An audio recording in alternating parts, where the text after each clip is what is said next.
phones charged, lights on, pretending we don't know. But the forest is silent, the river's running low, and the flame on our plates is the strongest fire we throw. Put out the fire, put out the fire. Echoes and rise, this is your hour. 7 boundaries broken, the earth pushed past the line. Climate, land, species, fresh water, chemicals, nutrients, oceans in decline. Not danger, disaster in real time. Put out the fire, ooh, put out the fire. Metafoodians rise, this is your power. And here in India, one truth stands the same. Milk is not just milk, dairy feeds the flame. Cows and methane, fields and forests turn to grain. Politics, culture, carbon, all wired to the same chain. Every cup of curd is heat in the air, every block of butter is a forest repair. It's not a small habit, it's a planetary affair. Put out the fire, put out the fire. Echoes and rise, this is our hour. Energy fixes half the hurt, Dr. Rao made that clear. But food fixes the other half, the half that's burning here. Change the plate, change the land, change the future's atmosphere. Put out the fire, put out the fire. Metafoodians unite, this is your choir. Every millet, every fruit, every sapseed, every bean is water on the wildfire of a world we've never seen.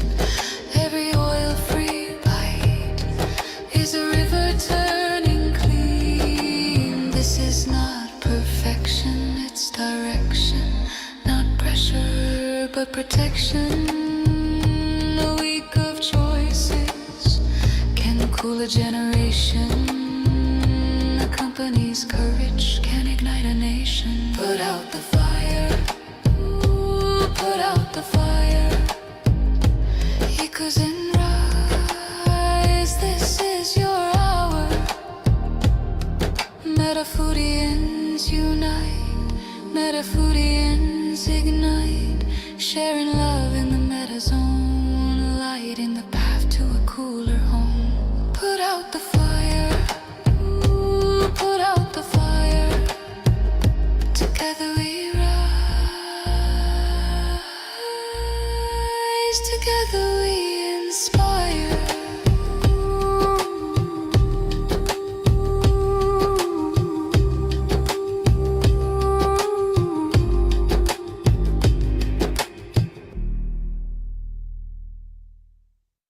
Welcome to the Planet B podcast, where truth, transformation, and faith converge.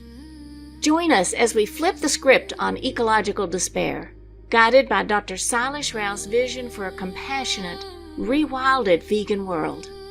Let's begin the journey to the greatest transformation in human history. Hi, everyone, and welcome to the Planet B podcast, episode 15, the Vegan Rewilding Solution.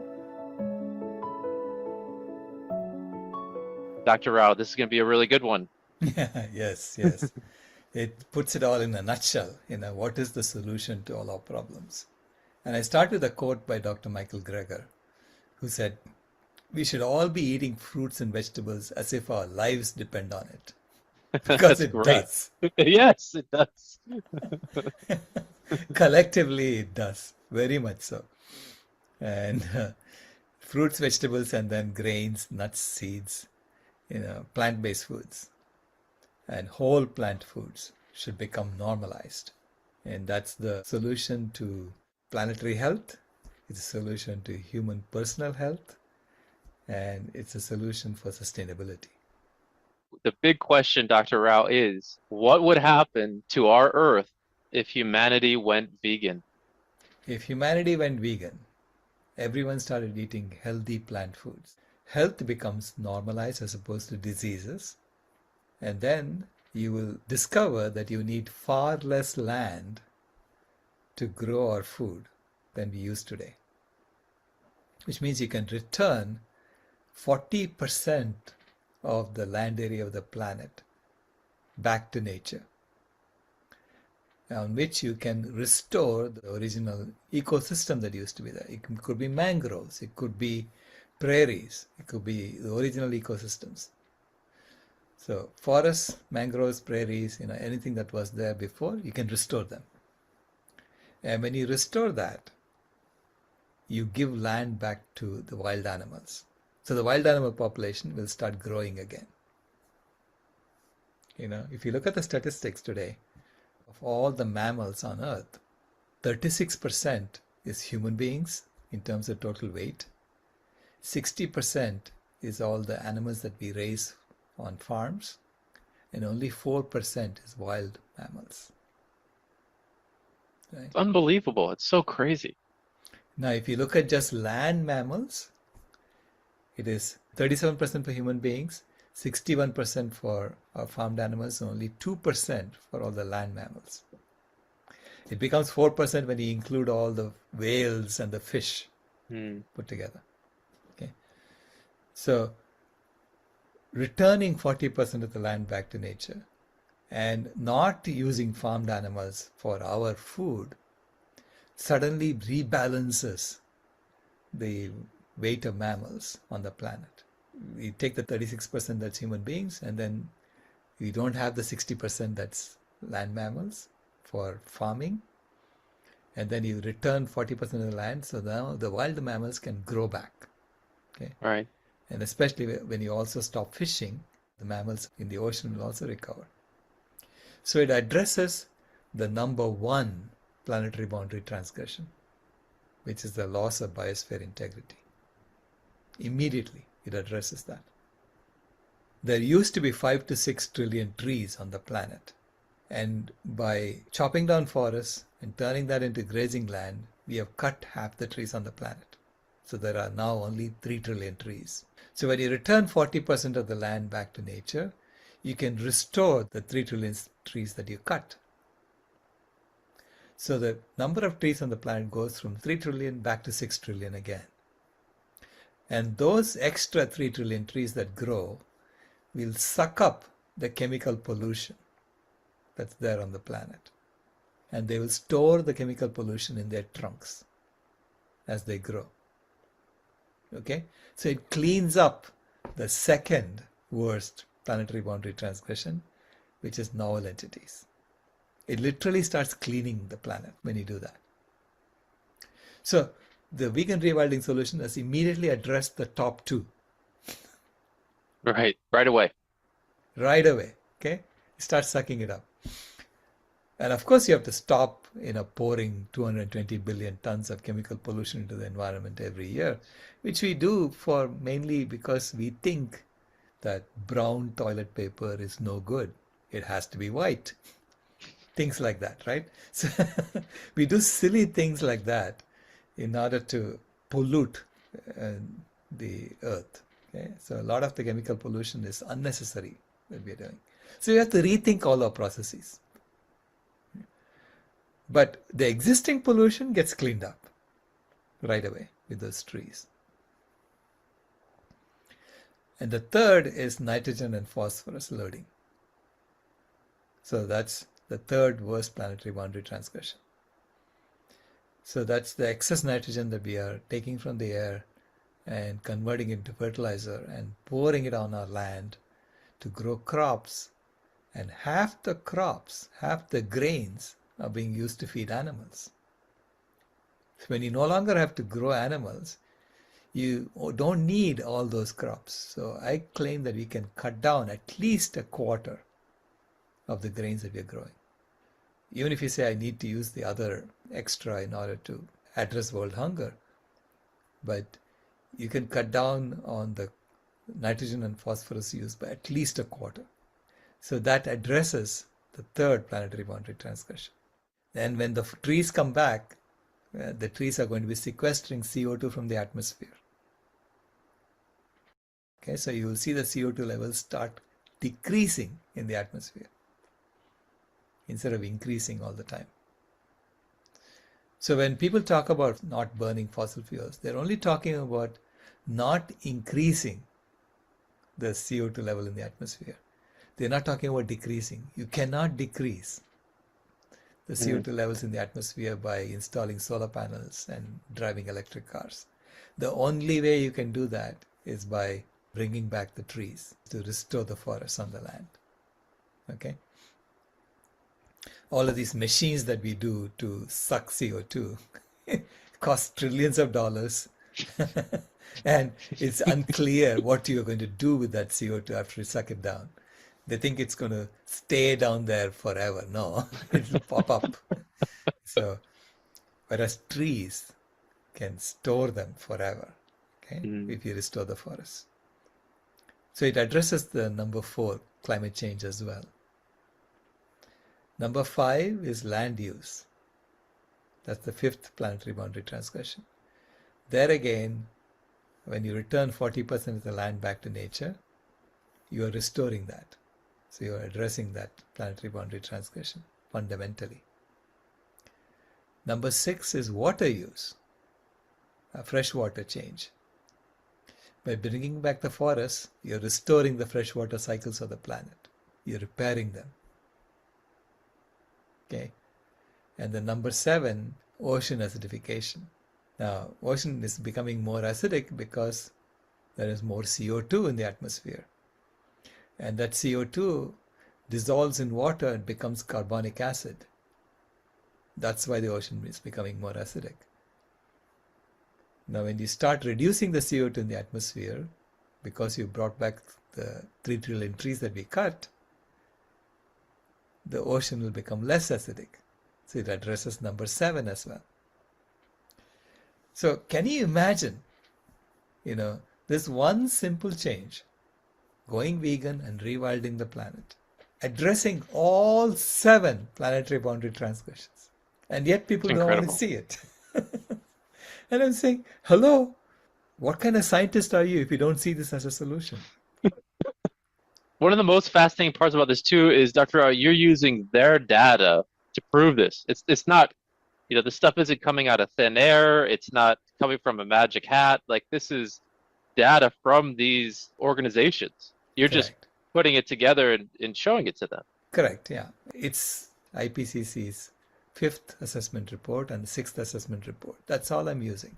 And using the data in those assessment reports, I'm saying the data is screaming at me to implement the vegan rewilding solution.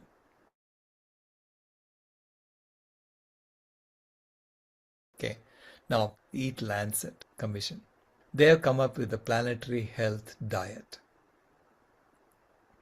which calls for a 50% reduction in the use of animals. Okay, so it's saying cut down on the animal use by 50%, and that will solve all the problems. I don't know, even if you do 100%, whether we can fill all the holes we have already created in the biosphere integrity. Okay, and I don't know if it will restore chemical pollution, if it clean it up enough for life to thrive.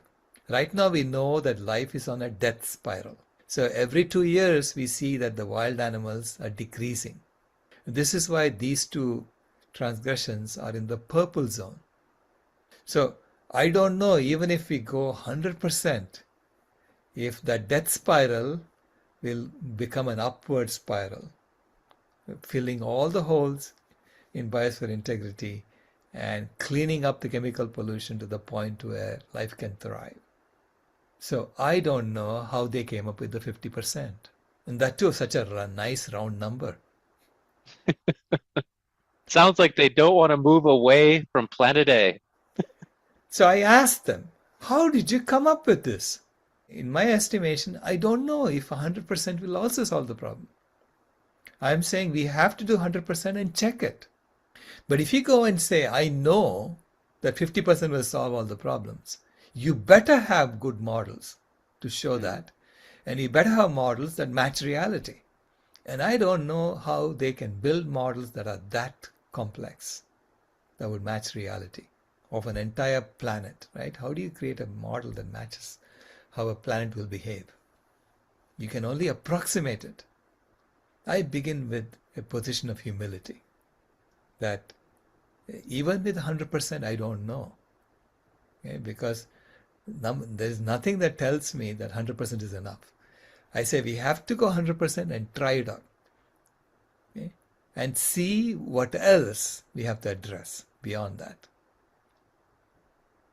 So I'm absolutely not going to put my name on anything that says 50% is enough. As an engineer, I could never do that. I have integrity not to do that, right?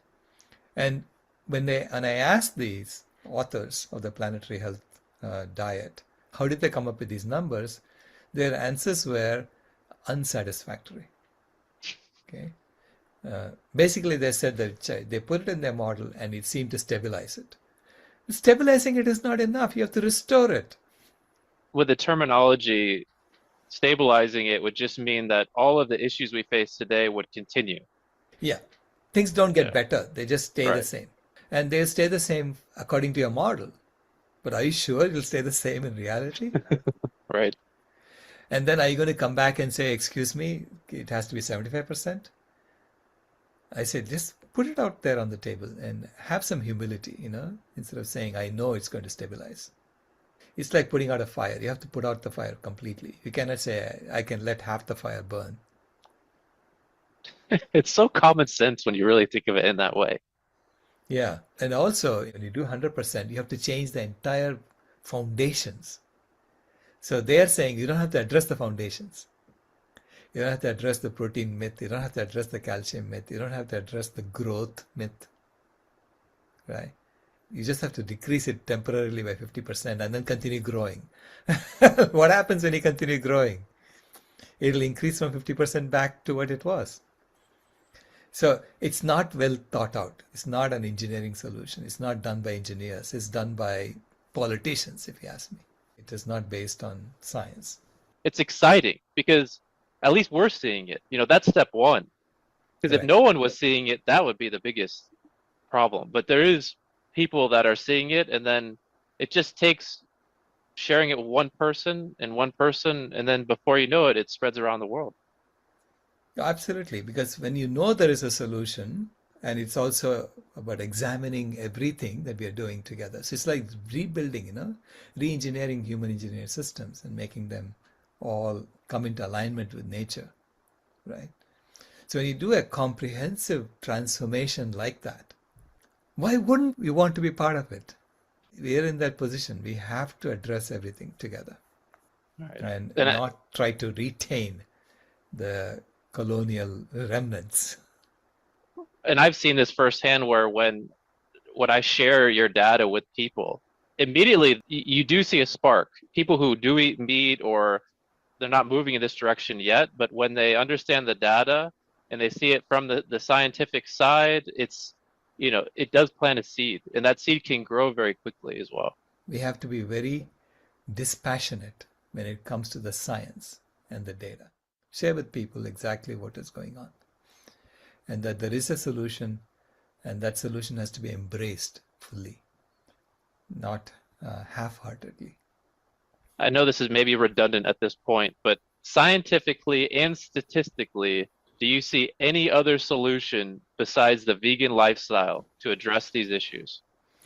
I don't see anything that comes close to addressing all 7 planetary boundary transgressions, as well as the social justice issues. I don't see any other solution that comes even close to it. Okay. All these other solutions that people are working on, like are technological solutions that are trying to maintain the system, like a CO2 sucking machine. Well, you addressed CO2, but you didn't address anything else. Essentially, is that machine just a replacement for a forest? Is Yeah, that it's a with the replacement human? for trees. Yeah, Just shocking. It's like we could just plant the trees. right. Yeah. But it says that, well, we have to continue eating animals. Therefore, we need more and more land. And let's put a CO2 sucking machine, which is like a compressed tree, right? That stores it in, instead of in the trunks, it stores CO2 in liquid form somewhere. Yeah. And you have to use a bunch of fossil fuels to run that machine or solar panels to run that machine. Yeah, that's the kind of solution that people are coming up with, and it doesn't even come close to what the vegan rewilding solution can do. Mm. This is why I've been promoting the vegan rewilding solution for all of our environmental and social justice issues for the last, I don't know, 15 years. I've been talking about this. So the more I study it, the more I'm convinced that this is the only way to go. All right. And Dr. Rao, I feel you're always very approachable. So if anyone is watching this and they want some of the data, I would just encourage you to reach out to Dr. Rao. I mean, you're always willing to help and you're very graceful with your time. So thank you for that. Oh, my pleasure. And all the data is already there in the public domain. Dr. Rao, something that we haven't touched on yet is just what is the significance of not only eating a vegan diet, but actually living a fully vegan lifestyle? Yeah.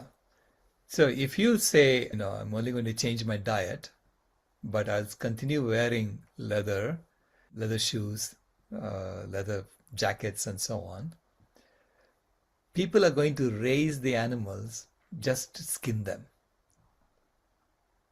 Okay? So the vegan rewilding solution depends on the fact that you don't use animals for any purpose whatsoever. Only then can you return the land back to nature. If you use animals for their skin, people are going to be raising animals just to get their skin, and therefore that land use dividend doesn't come. It's not there, right? So to get that land use dividend, you have to completely transform our economy from an economy that uses animals to an economy that's based fully on plants. So this is why it is not just an economic transformation, it's also a spiritual transformation. It's also a cultural transformation. It's a complete whole system transformation that needs to happen for us to get that dividend. If you look at the data, our animals are providing us with 190 million tons of food on our plate in terms of dry weight. But our animals are also providing us with 140 million tons of skin and blood and bones for all the other uses, for making glue, for making medicine, for making clothes, for making shoes, and all kinds of things. Right? So there's an entire industrial apparatus that's using the remains of animals for other purposes. And now we also have vegan versions of all of them being built already.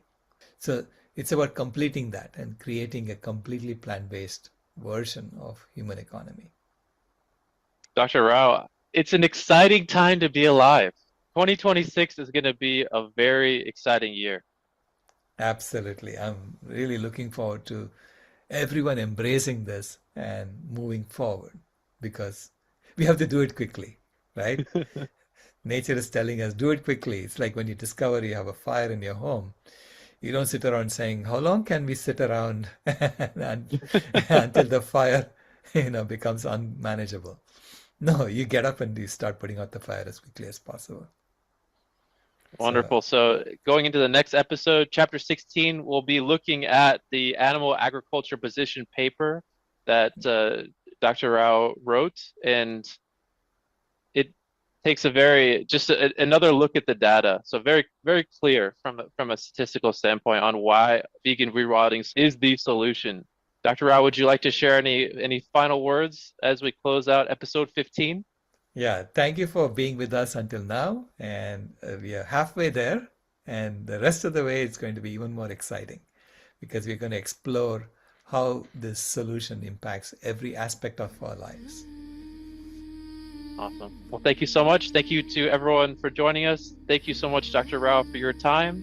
And we're halfway there. We got a fun half to go. This has been a podcast from Planet B, where the future sends thank you notes. If you haven't moved here yet, we thank you for visiting.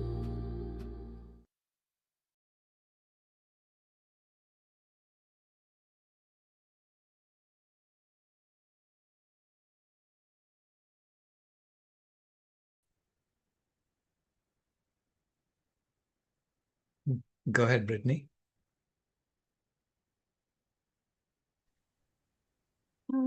So in terms of the economic growth and vegan rewilding, I saw with the earlier morning video that Sadhana Forest needs a lot of money in order to expand. How do we help out if we're not prioritizing economic growth for rewilding purposes? If if we did, maybe we could do vegan rewilding jobs. I mean, I don't know. Do we wait till Right. money Yeah. lands in our lap or something? I don't know.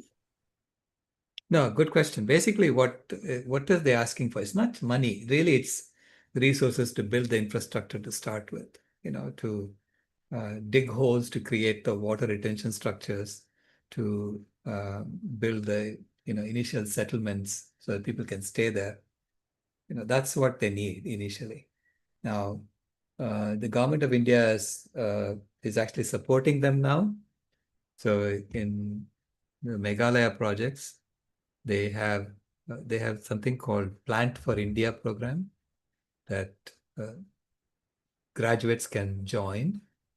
So university graduates, when they finish graduation, they can join this Plant for India program, and the government gives them a stipend of, I think, 30,000 rupees a month or something like that, enough for them to live on. And so they're not, dependent on others, so they can at least eat with that money. And then they are asked to go and volunteer in projects like Southern Forest. And Abhiram had gone and basically campaigned for this program with the government of India, and they, I think they have like 100 positions a year or something like that kids can do. And so this is the kind of support they need, and that helped him start 3 projects in Meghalaya.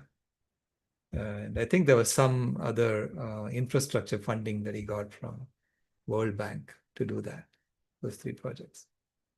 So meaning, if people in the system know that this needs to be done, they have the resources already to deploy. Okay, instead of deploying it for the next startup or for some other purpose, they just want the planet to come back, and that's the reason they're deploying it. Talking more about generally, not just the Sadhana Forest, but in terms of rewilding projects in general needing Right. funding, or maybe people picking up jobs, or it's both sides. Like how you make money versus how you spend it. Like, is there should we avoid that to avoid any economic growth? No, economic growth measured in terms of GDP is what and then wanting to grow your diabetes industry or healthcare industry. Every little bit wants to grow, right? That time saying is the wrong optimization program, right? But it is deploying resources for this purpose needs to happen. Now, how does that happen? Well, people must want to live on a planet that works. Right? What are you hanging on to your trillions for? If you're not going to deploy it, you want to use it to go to Mars? Well, at least leave some behind and go there. Right? Whatever you're not going to use on Mars, so that we can use it to deploy it. Basically, we believe this game of money And that's how we are collecting resources among human beings and then deploying it for different purposes. That's what he meant. You need $1 million initially. You need an initial investment in buying the land and in setting up the resources to make it happen. Yeah. So you're saying instead of having it like big pharma, big animal ag, doing a vegan rewilding economy, is that something that you're okay with, like growing something like that? I'm still just a little bit lost. I'm so sorry. Now you're saying you want a big pharma running the vegan rewilding economy. No, like having like a nature-backed economy where our economic growth is dependent on how much we help the environment out to rewild it and have a vegan rewilding economy that way, with vegan rewilding jobs and spending on vegan rewilding projects, something like that. Is that Right. something that's okay, acceptable for economic growth? Like the gross, It's not like the economic rewilding? growth. No. Economic growth should not be the motivation. The motivation should be to transition to a vegan rewilding economy, right? So for that transition, you can deploy resources from the old model. I mean, all the resources are currently in the old model, right? In the Planet A model. So but why would we use economic growth as the criteria for running that economy? It would be to measure, the amount of rewilding that takes place. It's not, Oh, I see. You're talking doing, about growing this one. yeah, Okay, you got it. yeah, not Okay, got like it. doing rewilding for the purpose of making money for the Right. purpose of rewilding. There we go. Correct. Yes. Yeah, you got it right. Yeah. So that one would be okay? Yeah, absolutely. Okay, cool. Okay.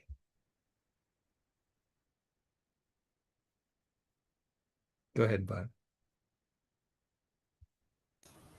There we go. I have to say, this one was so exciting to watch those planetary boundaries that we've seen each week in purple and getting worse, and watch them disappear just with trees and veganism, basically. It's like that. Those are the two biggies right there. And Right. it was really neat to hear all of your facts along with this model going back to normal. I really enjoyed that. I did want to say my town is a town where the CO2 is coming to Decatur, Illinois, and in pipes, and they've been wanting to send more. They've been trying so hard, and our towns in this area have fought it off. They wanted to put something near an aquifer, the only aquifer for like about 1 million people, and and they fought that off. But it's so weird when you think of pipes going from state to state to state to state. They are ripping up all of that land, so all CO2 will be escaping, and they'll be pulling up plants and probably knocking down a tree or two, or And I kept thinking, they're doing all these things to make it worse, to bring these pipes, and they are leaking. They've leaked twice, but most people don't know the extent. I've seen a map working in where I work. I've seen a map of the damage indicator that, and it's a certain area where the CO2 has leaked out underneath the ground, and it's just there. So it hasn't been there that many years, this CO2 sequestration, but it's done a whole lot of damage. A couple of trees are sinking, the lawns are turning brown and sinking, and it's so I mean, I could point out a ton more things, because it's going across farmlands too. And then their soybeans, they're turning yellow, and they stay that 15 years later, that damage is still there. So yeah, I'll stop, but it's like, it's just crazy. And I kept saying, what about just planting trees? What about just planting trees? I know. That would solve it, just like that. So well, of course it was yeah. a comment, but I wanted to make sure people know just how bad it really is. And those pipes can explode too. Mhm. Yeah. Yeah.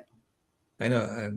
No, I mean, just to tell everyone else, Barb is talking about a DOE project to sequester CO2 in some ancient traps or something underneath Yeah. Decatur, Illinois.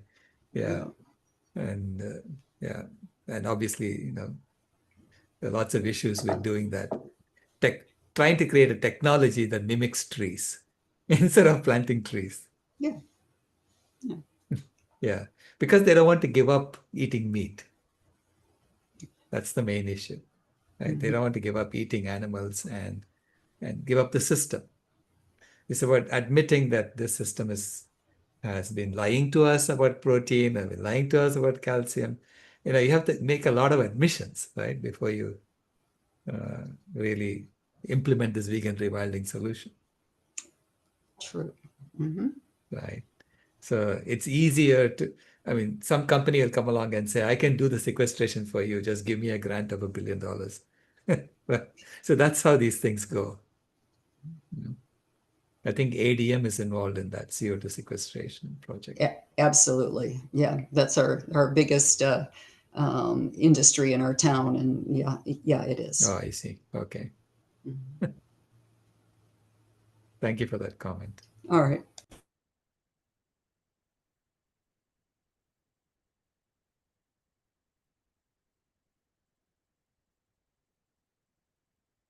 Okay. I think Michael had a question.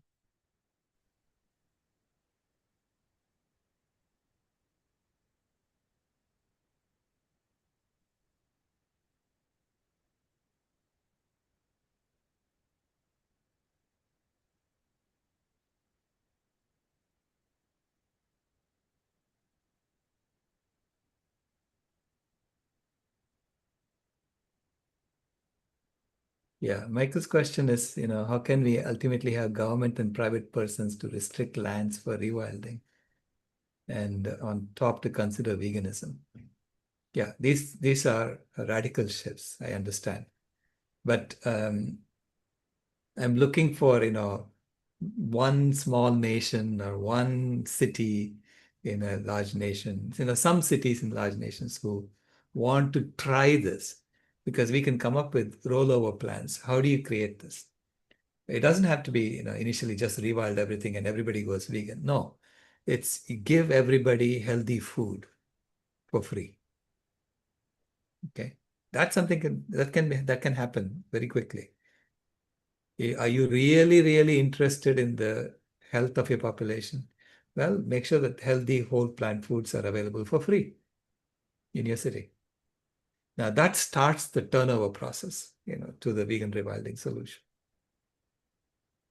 Okay, that's how you would engineer something like this. And there are already organizations like Food Yoga International that can make food in bulk, healthy food in bulk, whole plant foods. So they make a khichdi. They call it khichdi. It's basically a mixture of vegetables and rice and lentils all put together. It becomes a complete meal, which is what they give over to school children right now. I said, let's just expand that and make it available to everybody. Okay, for starters. Then you eradicate hunger in your city. Begin with, and you should see all the health indicators improve in your city. Is that an experiment that they can do? Yes, they can do that. So it's not asking everybody to go vegan. It's just giving them vegan food for free. And then eventually they will understand and you can explain why you're doing this and bring people along. So if there is a motivation to actually solve problems, we can do this. Yeah. But if you're just pretending to solve problems and not really interested in solving it, then you're going to do what you're doing now. So, go ahead, Carol. I was talking to one of my sisters the other day who was visiting from Baltimore.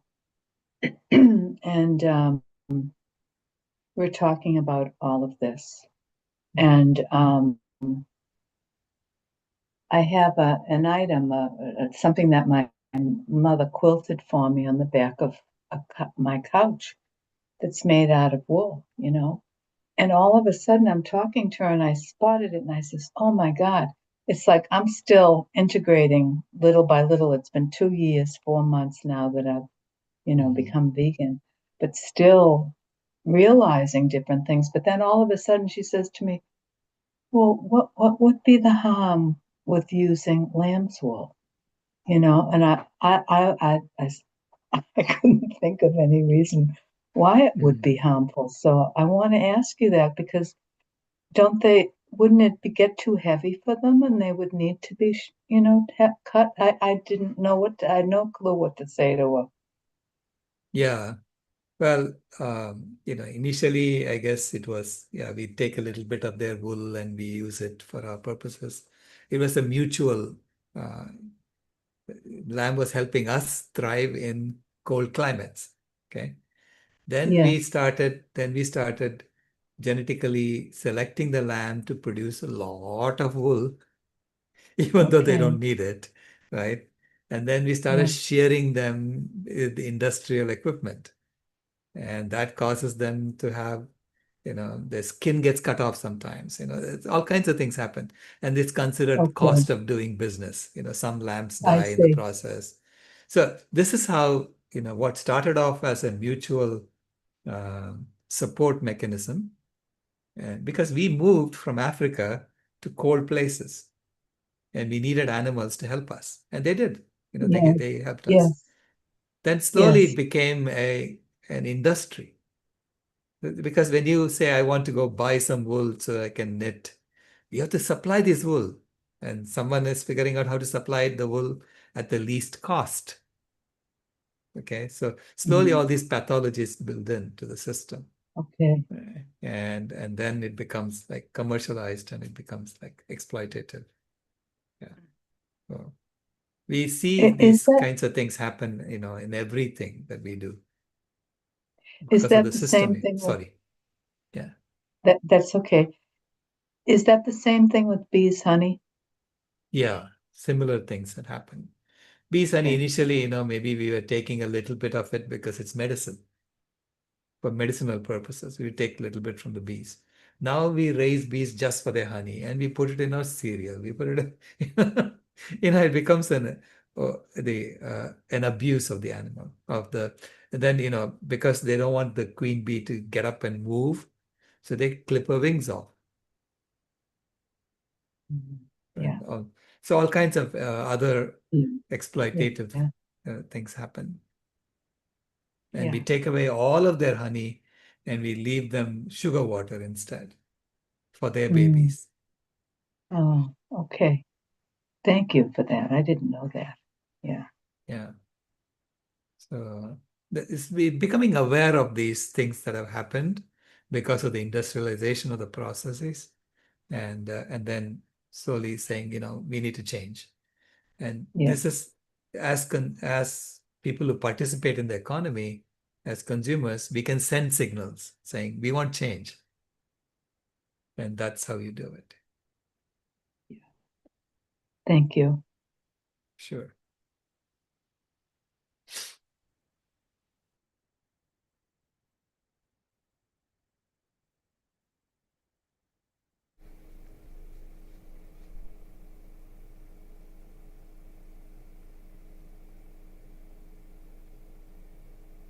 Go ahead, Rebecca. Thank you. I was going to say, would it be a good idea to call out the industries, the companies, the people that are wanting to sequester that carbon? And then you started bringing up the free food, and there's that aspect of working on getting free food to people. But I like the way you phrased it, and I'm wondering if you have you know, is it vegan rewilding? We have so many fronts to work on. Where you think we should focus first, or is it everybody doing everything? No, well, If you have any contacts in city government who want to help us out, yeah, bring those to the Okay. forefront, right? So wherever we have influence, we have to figure out how we can leverage our influence to help make the solution happen. And I believe that, once we have the why you want to do it, we'll figure out the how. Okay. And the motivation to actually implement it. We'll figure out the how. Thank you. Yeah.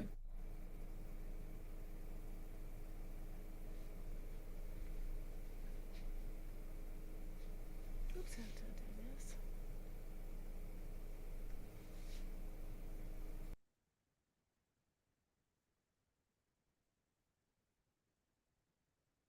And Rebecca, were you going to play the Sadhana Forest video or no?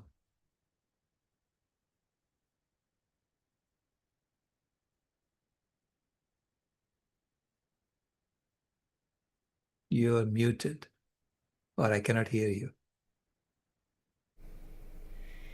I've got my microphone on one computer and my video on the other. I do have the animal sanctuary. Let me check and see if I have that other one about the Yeah, you can play the Sai Sanctuary video also. It's an example of the rewilding projects that have happened. Oh, okay. I'll do Yeah, that. both Sadhana Forest and Sai Sanctuary are examples of rewilding that has happened. So I think it's been good for people to see.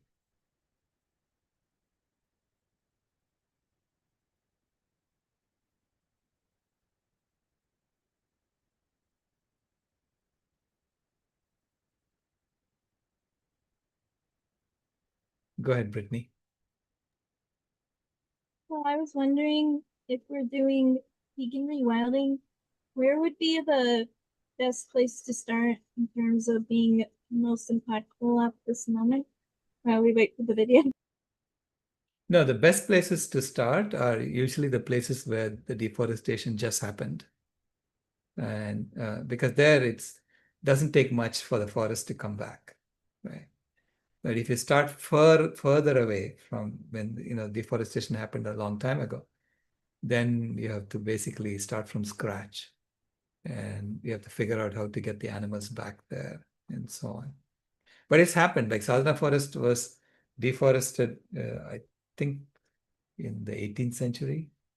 That area was deforested completely when the French were owning that land. So, but the Sai Sanctuary is an example of a rewilding that happened in a place that got deforested recently. So it had been converted from a forest into a coffee plantation, and Pamela and Anil Malhotra went there and they bought that coffee plantation with their private funds, and they let it go. They gave it back to the animals. And that's how that reforestation, rewilding happened. So I think we have the video of that Rebecca will play. Before you start, I was just going to say that you did bring up a good point where it's very hard to explain to people about veganism, let alone rewilding, because there are a lot of plants that are associated with deforestation that people don't even think of, like the coffee, chocolate, and even for human consumption, soy is still a leader in deforestation as well. So it's like, how do we get the message across about veganism followed by like rewilding? I was just thinking starting with veganism first. Do you think that'd probably be the right way to go? Sorry for the interruption. Oh, I mean, the basic idea is to return the land that's currently being used for grazing animals to the wild. This happens to be a rewilding that happened on land that had been deforested for coffee. So you'll see that. But, I'm not saying that we have to all stop drinking coffee and right? So that's not the primary focus. Primary focus is really getting rid of animal agriculture.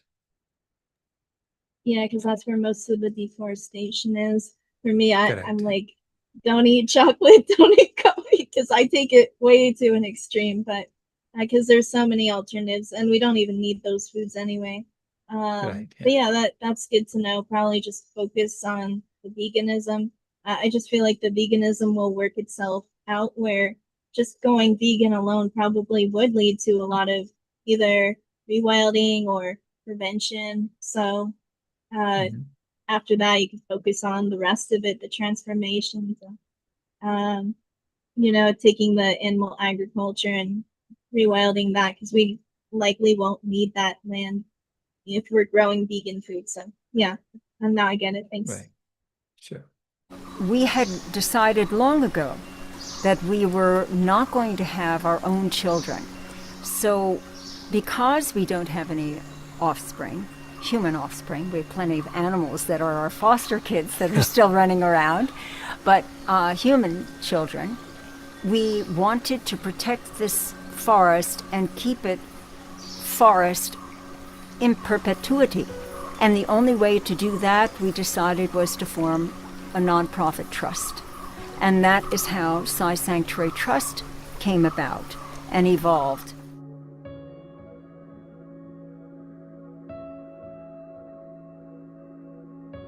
This is another favorite area where the elephants come up and down from the river. My very first camera trap photos of the elephants were at night coming up and down from that river. And they had a little baby with them. It was very sweet. There are at least 30 species of trees that are fully dependent on elephants for propagation. Because their seeds are so big, only elephants can swallow them down and pass them whole. Other animals may eat the outer coating, but they can't swallow the seed whole. Only the elephants can. So without the elephants, you don't have these trees. If we can piece back together the migration corridor of elephants, the elephant corridors, when you do that of a great landscape animal like this, then you're protecting forests for virtually all the other animals too. And by doing this also, you cut down dramatically on human-animal conflict. We're seeing not only more of the same species we had in the past, but even additional species, some of which are quite endangered, like the Nilgiri marten. Of course, we have the Asian elephant, and over the past 6 years, the Asian elephants, they have come and given birth here in the sanctuary 4 times. 2 boys, 2 girls. Other animals are the endangered dhole. They first came a few years ago, a mom, dad, and 7 pups. Grass eaters, like sambar and cheetal. We've also seen, for example, leopard cat. And so they come here because they are safe and they know they've got plenty of water. They can bring their young infants here, their young calves here, without fear of any kind of problems from humans. And this is a very positive thing.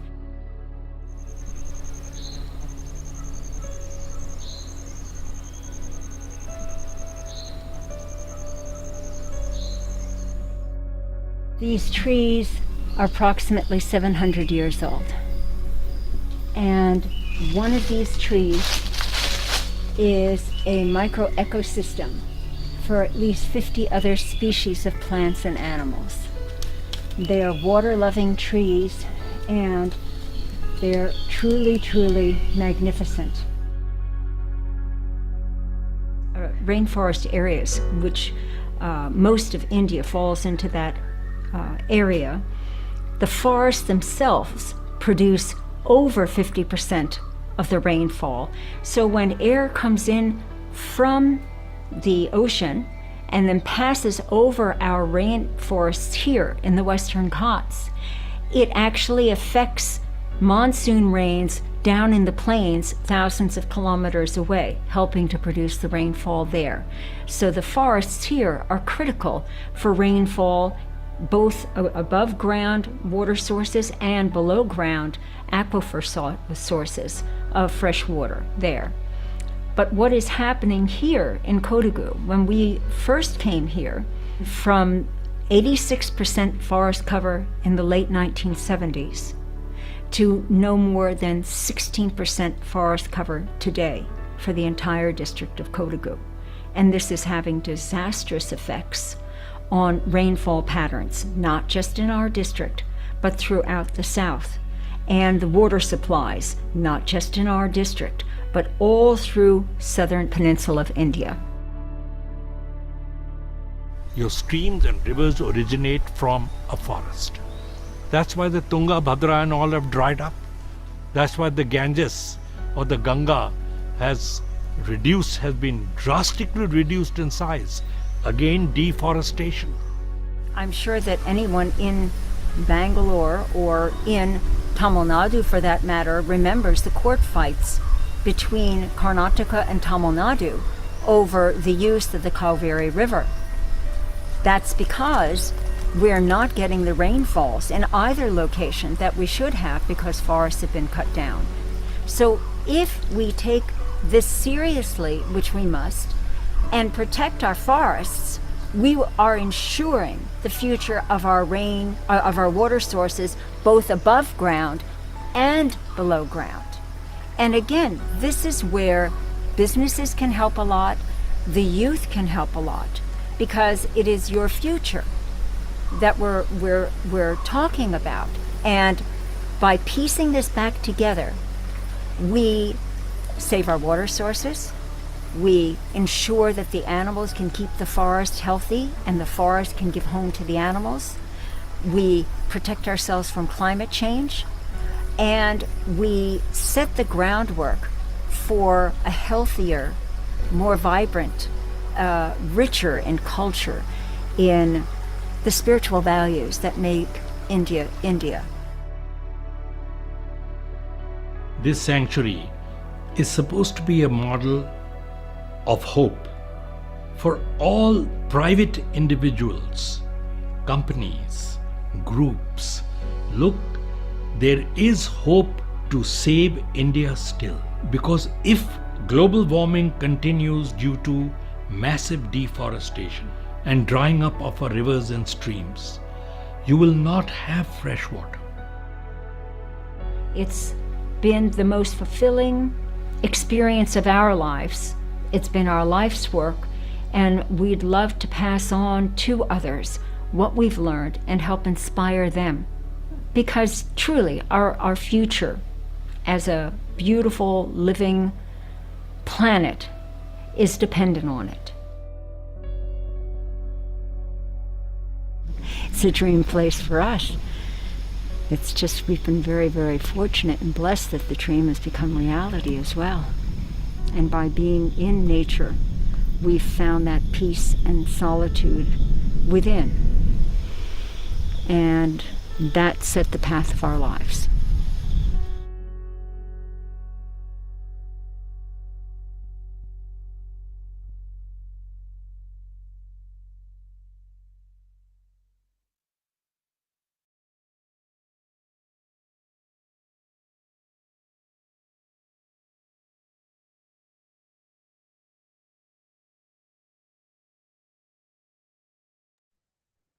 That was beautiful. What was the name of that documentary? Uh, I'll place it in the chat. Thank hold on a you, second. BJ. Yeah. Yeah, I went to that sanctuary in 2009 for the first time. And I had this sense of perfection of nature in that sanctuary. Yes.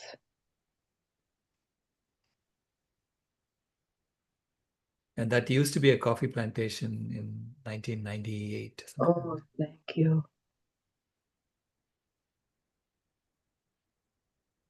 Thank you, thank you, thank you. Yeah. So nature has the capacity to heal very, very quickly. Is what we are finding in any of these projects. We are seeing that. We just have to bring our human engineered systems into alignment with nature, not in opposition to nature. Yes. And that's what I'm trying to recruit engineers to come and help, to make that happen. Because these are all, everything is, it's human engineering that's causing planetary pathologies, right? So, and with the right objective functions, we can re-engineer things to Yes. be in alignment, so everything is set for us to make this transformation happen.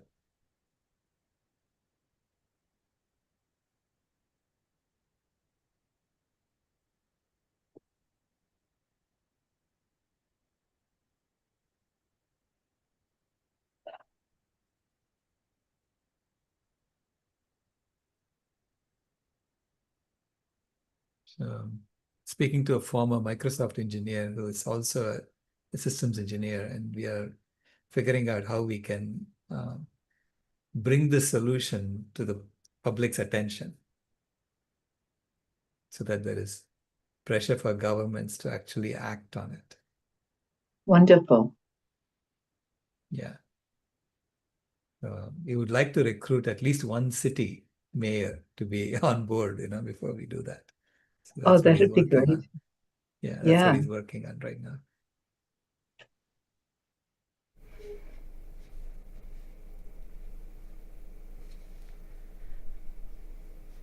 Okay, I'm going to be looking for a mayor also. There was a mayor outside of Dallas. I can't remember the name of the town for sure, but he started plant-based. He got the town to move toward plant-based living for health wonderful. reasons. So, Oh, wow. he did great.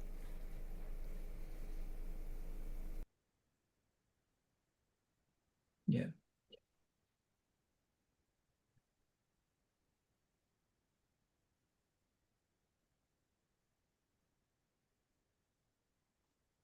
Maybe Colorado's a place to look. I know a lot of initiatives are around there. I look at foraging maps, for instance. Most of the entries are in Colorado. Actually, I buy from a lot of the vegan companies I buy from are in Colorado, everything like that. And they kind of care for nature a lot there. Who knows? Yeah. Yeah. Anyway, I mean, we need to make an minimum viable experiment, right? Some kind of experiment that we can show. This is how you transition to a Planet B system. And and we would love to do it before COP31 so that we can, talk about it during COP31 and gain some momentum going forward. When is that taking place, COP31? That's November 9th through 20th in Turkey, Antalya, Turkey. Okay. Yeah. Almost We did almost the end of the year. Yeah, almost the end of the year, yes. Okay. Can I interject something here? Pat Brown of Impossible Foods is rewilding. I think it's in Arkansas. I don't know how Correct. long it's going to take to get those trees, grown enough that you can use that as an example. But he is working on that. Correct, yeah. Yeah. We did show his documentary during one of our VCOPs earlier. Oh, okay. Yeah. Great.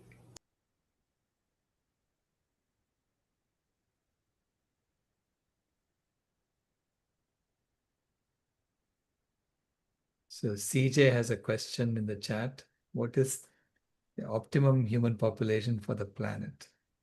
Good question. Well, that depends on, when you look at it, and what time horizon are you looking at?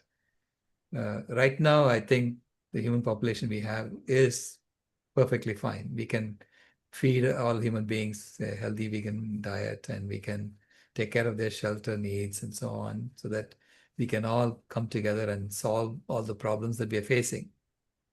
Okay. But then over time, if you look at the steady state, our biomass, or the weight of human beings alone, is double the weight of all the wild animals that lived 10,000 years ago. So clearly, they are not at a sustainable population at the current state. But right now, the planet is not only supporting our food, it's also giving food for our animals. So, and our animals are eating 4.5 times as much food as we eat, almost 5 times as much food as we eat. So they are the equivalent of 10 times the biomass of all the wild animals that lived 10,000 years ago. So the planet can temporarily support our current population. There is no need to say that we have to, wipe out 80% of humanity and then we'll be sustainable, which is what everybody is trying to do. And I think that's absolutely not necessary at all. Okay? We just have to stop bringing animals into the world. So Dr. Brittany, and Rao? then, yes. Oh, go ahead. Brittany can go first. Going to do a quick comment about the rewilding ideas with cities. My city, especially my part of my city, because it was joined together multiple cities into one, was actually considered an economic, sorry, not economic, it's considered a model for the rest of the country. A lot of cities around here were built as models for the rest of the country in terms of sustainability.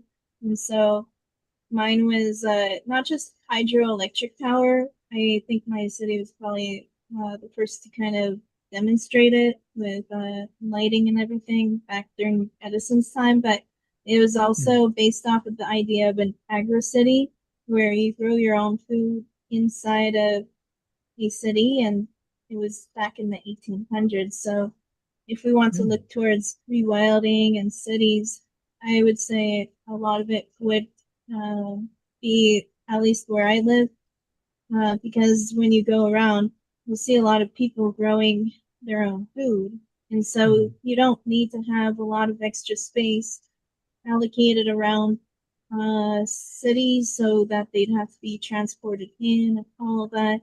That can really mess up the environment. So, these models, I believe, do exist in probably a lot of cities. I think my city probably was a pioneer in a lot of technology, and it was designated for something that was meant to be showcased. So maybe mine is unique in that.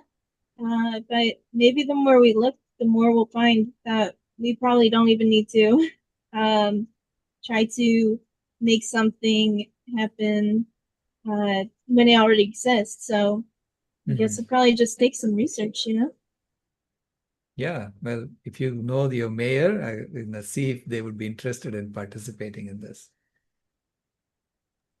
Plan I B. could try to ask. Because Sure. they were involved in creating a whole lot of healthy initiatives and all that. It's like with my city, it's the government tries to do right to help out the environment. It's usually the citizens that, with a lot of these initiatives, that like wants all the animal products and goes against the government or tries to push it. And so, yeah, I could try. So you said like trying to talk to the mayor or something. Sounds good. Thank you. Yeah. Go ahead, Sister Carol. In the last paragraph of this chapter, you were talking about the biosphere. Integrity is the worst of the 6 planetary boundary transgressions, and if we let wild animals die off, we will also die off. So, but we have already let so many of them die off. So I'm just wondering, like, what percentage of wild animals have we already let die off, or how many are still alive? Do you know a statistic on that? Yeah, we have a pretty good idea in terms of total biomass of animals in our weight class. We have wiped out almost 90% of them compared to what they were 10,000 years ago. So we only have 10% left living. Left living, yeah. And That is so critical. Right. That's why it's at high risk of destabilizing the life support systems of the planet. So that transgression, biosphere integrity transgression, and the novel entities transgression are both considered to be at high risk of destabilizing the life support systems of the planet. Now, we don't know how this destabilization could happen. It could be in the oxygen cycle or photosynthesis, something like that. Something critical to life could get messed up. Yeah. Yeah. Just like it happened in rivers, right? To the poor fishes. They lost all their oxygen. So basically they suffocated to death. Because we sucked all the oxygen out of the water with our nitrogen runoffs. Yeah. Wow. Thank you. Sure. But until we try, we won't know if it's Yeah. gone past the point of no return. And these projects like the Sai Sanctuary and in Southern Forest give us hope, saying, the animals are saying, hey, I want to come back. If we just make it easy for us, we are happy to come back. That's what they're trying to tell us. Yes.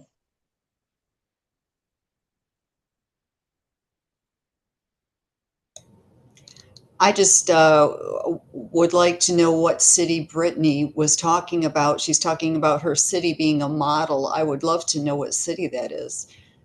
Okay. I try not to give away where I live in general, but I message you about my city and kind of write about it. You want like a private message? Here you go.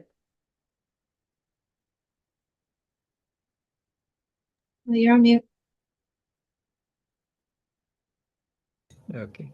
I don't know how to get a private message from here, but I mean, Okay, I'll If send you it to look you. on the chat, you'll see different tabs. oh, okay. All right. I'll work on it. All right. Thank you all. It's been, as usual, a stimulating discussion. Thank you, Dr. Rao and everybody. And Thank please you. come back tomorrow, and we're going to be talking about solutions from now on.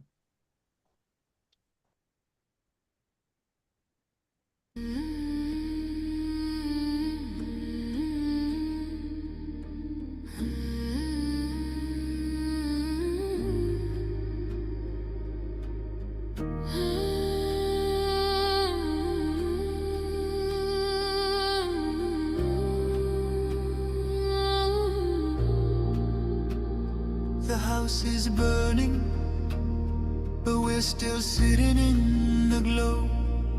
Phones charged, lights on, pretending we don't know.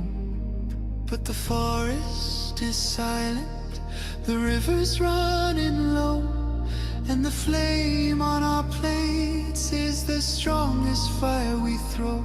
Put out the fire, put out the fire.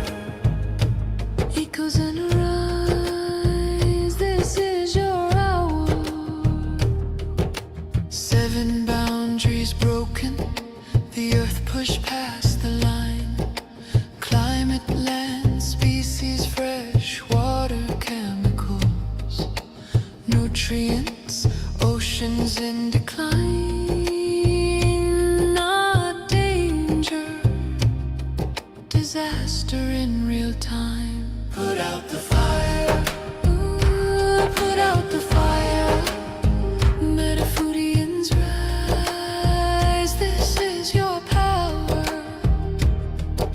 And here in India, one truth stands the same. Milk is not just milk, dairy feeds the flame. Cows and methane, fields and forests turn to grain. Politics Politics, culture, carbon, all wired to the same chain. Every cup of curd is heat in the air. Every block of butter is a forest repair. It's not a small habit, it's a planetary affair. Put out the fire. Put out the fire. Echoes and rise, this is our hour. Energy fixes half the hurt, Dr. Rao made that clear. But food fixes the other half, the half that's burning here. Change the plate, change the land, change the future's atmosphere. Put out the fire. Put out the fire. Metafoodians unite, this is your choir. Every millet, every fruit, every sapseed, every bean is water on the wildfire of a world we've never seen. Every oil-free bite is a river turning clean. This is not perfection, it's direction, not pressure but protection. A week of choices can cool a generation. A company's courage can ignite a nation. Put out the fire. Ooh, put out the fire. Echoes and rise, this is your hour. Metafoodians unite, Metafoodians ignite, sharing love in the meta zone, light in the path to a cooler home. Put out the fire.